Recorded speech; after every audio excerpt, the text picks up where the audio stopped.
আসসালামু আলাইকুম প্রিয় দিনী ভাই ও বোনেরা। হাদিসটা পড়ে খুশিতে কান্না চলে আসলো। আজকে এমন একটি হাদিস আপনাদের শোনাবো যা শুনে অনেকেই উপকৃত হবেন ইনশাআল্লাহ। হাদিসটা পড়ে আমার খুশিতে কান্না চলে আসলো। আমার আল্লাহ যে কত মহান, কত মেহেরবান তা বলে শেষ করতে পারবো না। হযরত মুসা আলাইহিসসালাম একদিন আল্লাহর কাছে জিজ্ঞাসা করলেন, হে প্রভু, আমার অনুসারীদের মধ্যেই কে সবচেয়ে বড় পাপী? আমার আল্লাহ উত্তর দিলেন, যে ব্যক্তি সর্বপ্রথম এই পথ অতিক্রম করবে সে ব্যক্তি হলো তোমার অনুসারীদের মধ্যে সবচেয়ে বড় পাপী। আল্লাহর কথা অনুসারে হযরত মুসা আলাইহিসসালাম বসে দেখছেন। কিছুক্ষণ পর দেখলেন এক ব্যক্তি ছোট একটি ছেলেকে কোলে করে পথ অতিক্রম করছে। হযরত মুসা আলাইহিসসালাম বুঝে ফেললেন এই সেই বড় পাপী। হযরত মুসা আলাইহিসসালাম আল্লাহকে বললেন, হে প্রভু, এখন আমাকে সবচেয়ে নেকি মানুষকে দেখান। আল্লাহ উত্তর দিল, সূর্য ডোবার সাথে সাথে যে লোকটি তোমার পূর্বস্থান দিয়ে চলে যাবে সেই হলো সবচেয়ে নেকি। হযরত মুসা আলাইহিসসালাম সূর্য ডোবার বেশ আগে থেকে বসে রইলেন। যেই সূর্য ডুবেছিল দেখলেন সে সকালের ওই ব্যক্তি ছোট ছেলেকে কোলে নিয়ে ফিরছেন। মুসা আলাইহিসসালাম হতভম্ব হয়ে আল্লাহকে জিজ্ঞাসা করলেন, প্রভু, একই ব্যক্তি মহাপাপী আবার একই ব্যক্তি মহানেকি। আল্লাহ তাআলা বললেন, হে মুসা, সকালে যখন ওই ব্যক্তি ছেলেকে সাথে নিয়ে আমার পথ অতিক্রম করে জঙ্গলে প্রবেশ করলো তখন ছেলেটির বাবাকে প্রশ্ন করেছিল, বাবা, এই জঙ্গল কত বড়? বাবা উত্তরে বলেছিল, অনেক বড়। ছেলে আবার প্রশ্ন করলো, বাবা, জঙ্গলের থেকে কি বড় কোনো কিছু আছে? তখন বাবা বলেছিল, হ্যাঁ বাবা, ওই পাহাড়গুলো জঙ্গলের থেকেও বড়। ছেলে পুনরায় আবার প্রশ্ন করলো, পাহাড় থেকে কি বড় কিছু আছে? তখন বাবা বলল, এই আকাশ। ছেলে আবার প্রশ্ন করলো, বাবা, আকাশ থেকে কি বড় কিছু আছে? সেই ব্যক্তি বলল, হ্যাঁ আছে, আমার পাপ এই আকাশ থেকেও বড়। ছেলে বাবার এই উত্তর শুনে বলল, বাবা, তোমার পাপ থেকে কি আর বড় কিছু নেই? তখন বাবা চিৎকার দিয়ে ছেলেকে জড়িয়ে ধরে কাঁদতে কাঁদতে বলল, আমার পাপ থেকেও অনেক বড় আমার কাছে আমার আল্লাহর রহমত। হে মুসা, এই ব্যক্তির পাপের অনুভূতি ও অনুশোচনা আমার এতই পছন্দ হয়েছে যে সবচেয়ে পাপী ব্যক্তিকে সবচেয়ে নেককার ব্যক্তি বানিয়ে দিয়েছি। মনে রেখো, আমার শান্তির হাত থেকেও ক্ষমার হাত বড় বহুগুণ। হে আল্লাহ, আপনি আমাদের সকলকে পিছনের গুনাহসমূহ ক্ষমা করে সামনের দিনগুলোকে সত্য পথে চলার তৌফিক দান করুন।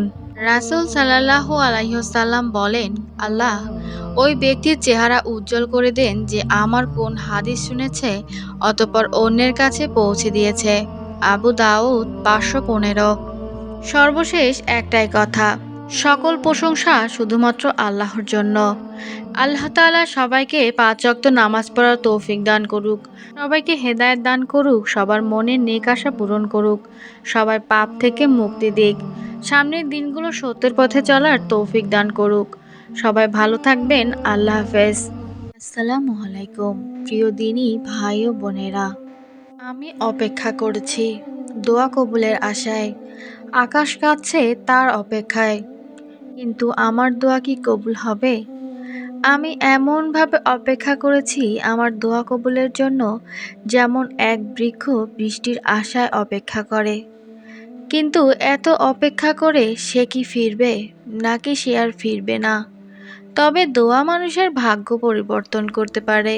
তবে সেই আল্লাহর কাছেই চেয়ে আল্লাহর উপর ভরসা করেই দোয়া করে আমি আমার ভাগ্য পরিবর্তন করলাম। এক হৃদয় ছোঁয়া সফলতা, সেটা শুরু হয় একটা দোয়ার জন্য, কিন্তু শেষ হয় আল্লাহর সন্তুষ্টি ও ভালোবাসার জন্য। আজকের দোয়া কবুলের গল্পটি এক বোনের জীবনের তাহাজ্জুদ মিরাকেল, অসম্ভব দোয়া কবুলের গল্প নিয়ে। আশা করি গল্পটি শুনে অনেকেই উপকৃত হবেন ইনশাআল্লাহ। তাহাজ্জুদ নামাজ ও একটি আমলের ও ইস্তেগফারের মাধ্যমে কিভাবে বোনটির দোয়া কবুল হলো এবং বোনটির বিয়ে কেমন তাড়াতাড়ি হয়ে গেল, এটাই আজকের ভিডিও। তাহাজ্জুদ নামাজের শক্তি ও গুরুত্ব অনেক বেশি। তাহাজ্জুদ নামাজ ভাগ্য বদলানোর ক্ষমতা রাখে। তাহাজ্জুদ নামাজ একটা মিরাক্কেল। এর ফজিলত ও শক্তি অনেক বেশি। এটি আমাদের আল্লাহর প্রিয় বান্দা করে তোলেন। আর আল্লাহর প্রিয় বান্দার দোয়া কিভাবে ফিরিয়ে দিবেন। তাহাজ্জুদ নামাজের মাধ্যমে জীবন বদলে যায়, ভাগ্যের দরজা খুলে যায়। এটি একটি তীরের সাথে তুলনা করা হয়েছে, যা কখনোই লক্ষ্যভ্রষ্ট হয় না। তাহাজ্জুদ নামাজের বরকতে অনেক অসম্ভব অলৌকিক দোয়া কবুল হয়। বিপদ ও হতাশা দূর হয়। করেই দেখুন, আস্তে আস্তে নিজেই বুঝতে পারবেন এর পরিবর্তন। যখন তাহাজ্জুদে পৌঁছে যাবেন, তখন বুঝে নেবেন জীবনের ভাগ্যের ও দরজা পরিবর্তন হতে চলেছে। এই সময় স্বয়ং আল্লাহ শেষ আসমানে নেমে আসেন আমাদের ফরিয়াদ শুনতে ও দোয়া কবুল করতে। বোনটি 1 বছর দোয়া করে আমল করে তার বিয়ের জন্য আল্লাহর কাছে দোয়া চাইতো।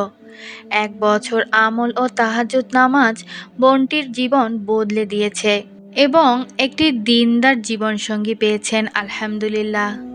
আগের বছরে ঠিক এই সময়টাতে প্রতিদিন তাহাজ্জুদ নামাজ পড়া থেকে যত আমল ছিল করেছিলাম, আর মন থেকে আল্লাহ তাআলাকে ডেকেছিলাম। 27 বছর হয়ে গিয়েছিল, কিন্তু বিয়ে হচ্ছিল না, শুধু আমি খাটো আর কালো বলে। কত একাকিত্ব, ডিপ্রেশনে ছিলাম।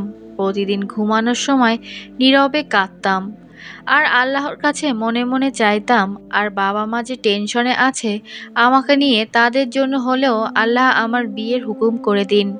সবসময় এই দোয়াটাই করতাম এবং আমার বাবা মাকে চিন্তামুক্ত করুন। কত অপমান, অবহেলা, নিজের পরিবারও হাঁপিয়ে উঠেছিল আমার উপরে। হঠাৎ করে এক দমকা হাওয়ার মতো জীবনের সবকিছু পরিবর্তন হয়ে গেল। আল্লাহ আমার দোয়া কবুল করে 1 সপ্তাহের মধ্যে এমন একজন দিনদার মানুষকে আমার জীবনে পাঠিয়ে দিল। আল্লাহু আকবার। আলহামদুলিল্লাহ, বিবাহ বন্ধনে আবদ্ধ হলাম। কত দূর থেকে বিয়ের প্রস্তাব আসতো, কত ঝামেলা পোষাতে হয়েছিল আমার পরিবারকে। অবশেষে নিজের এলাকায় বিয়ে হলো। যার সাথে বিয়ে হলো, এক এলাকায় হওয়া সত্ত্বেও কেউ কাউকে এক নজর কোনো দিন দেখিনি। এটাই ছিল আল্লাহ তাআলার উত্তম পরিকল্পনা। আলহামদুলিল্লাহ, জীবন সুন্দর। শুধু আল্লাহর উপর ভরসা রাখুন আর যত বেশি পারবেন আমল করুন। আমি অনেক বেশি তাহাজ্জুদ নামাজ পড়েছি। প্রতিদিন 3 থেকে 4 হাজার বার ইস্তেগফার পড়েছি। দিন রাত এক করে ফেলেছি। উঠতে বসতে সব সময় ইস্তেগফার করেছি। ইয়া লতিফু পড়েছি 40 দিন 1000 বার করে। আর সিজদায় গিয়ে দোয়া করেছি। নীরবে একা নফল নামাজ পড়ে সিজদায় গিয়ে দোয়া করেছি। দোয়ার শক্তি অনেক, যা আমার ভাগ্যকে পরিবর্তন করে দিয়েছে। শুনেছিলাম সব সময় অন্যের জন্য দোয়া করলে নাকি ফেরেশতারাও অনুরূপ দোয়া করে এবং দোয়া তাড়াতাড়ি কবুল হয়। তাই আমি আমার এক আপু এবং ভাগ্নির কারোর বিয়ে হচ্ছিল না, তাদের জন্য সব সময় মন থেকে দোয়া করতাম। আলহামদুলিল্লাহ, গত 3 মাসের মধ্যে 3 জনের সময় সাপেক্ষে আগে পরে বিয়ে হয়ে গিয়েছে। আর তখনই উপলব্ধি করেছি দোয়া শক্তি ঠিক কতটা। ইস্তেগফার পড়ুন। ইস্তেগফার কতটা পাওয়ারফুল আমল তা বলে শেষ করা যাবে না। জীবনের সকল সমস্যার সমাধান ইস্তেগফার। উঠতে বসতে সবসময় পড়ুন আস্তাগফিরুল্লাহ। পারলে আরও বেশি পড়ুন। ফলাফল হাতে নাতেই পাবেন। নিজ চোখে একদম স্পষ্ট অলৌকিকতা দেখতে পাবেন ইনশাআল্লাহ। অনেকে বিয়ে হচ্ছিল না দেখে মানসিক অশান্তিতে ভুগছেন।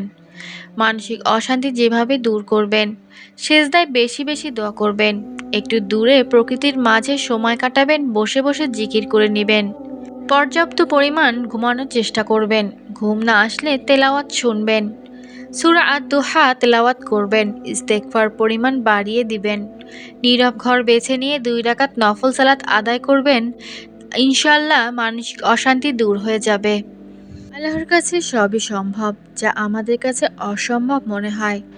আল্লাহ অনেক মহান। তিনি কিছুটা দেরি করলেও উত্তমভাবে সবার দোয়া কবুল করেন। তাহাজ্জুদ নামাজ আর ইস্তেগফার শক্তি অনেক বেশি। বোনদেরকে বলছি, কখনোই হারাম সম্পর্কে জড়াবেন না। আল্লাহকে ভয় করুন, সবসময় হালালভাবে চাওয়া এবং হালালভাবে ভালোবাসার অপেক্ষা করুন।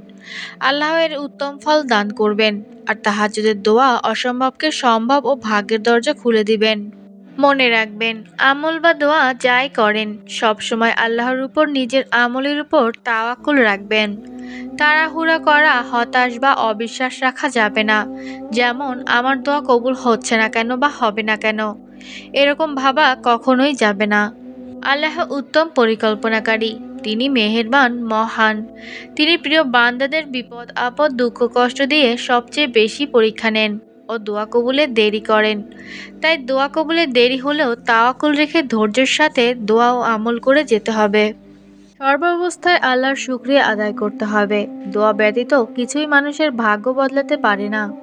দোয়ার শক্তি অনেক বেশি। মহান আল্লাহ তাআলা মুহূর্তে বান্দার জীবন বদলে দিতে পারেন। আল্লাহ একমাত্র আমাদের দোয়া কবুলের মালিক। কান্নার মূল্য একমাত্র আল্লাহর কাছেই আছে। আল্লাহর কাছে কাঁদলে তিনি এর উত্তম প্রতিদান দান করেন। ইনশাআল্লাহ সবার মনের নেক দোয়া কবুল হবেই একদিন, ইনশাআল্লাহ। কারণ আল্লাহ কখনোই কাউকে খালি হাতে ফিরিয়ে দেন না। আল্লাহ তাআলা তার বান্দাকে খালি হাতে ফিরিয়ে দিতে লজ্জা পান। আল্লাহ আমাদের সবাইকে সব রকম হারাম ত্যাগ করে ঠিকমতো দিনের পথে চলার ও তাহাজ্জুদ ও ৫ ওয়াক্ত নামাজ পড়ার তৌফিক দান করুক। সবাইকে হেদায়েত দান করুক এবং সবার মনের নেক আশা কবুল করুক। আমিন। আমার ভিডিওটি ভালো লাগলে বেশি বেশি শেয়ার করে দিবেন এবং আমার চ্যানেলটি সাবস্ক্রাইব করে আমার সাথেই থাকবেন। আপনাদের যদি কোনো ভিডিও আমল শেয়ার করার থাকে তাহলে কমেন্ট বক্সে যোগাযোগ করতে পারেন। সবাই ভালো থাকবেন। আল্লাহ হাফেজ।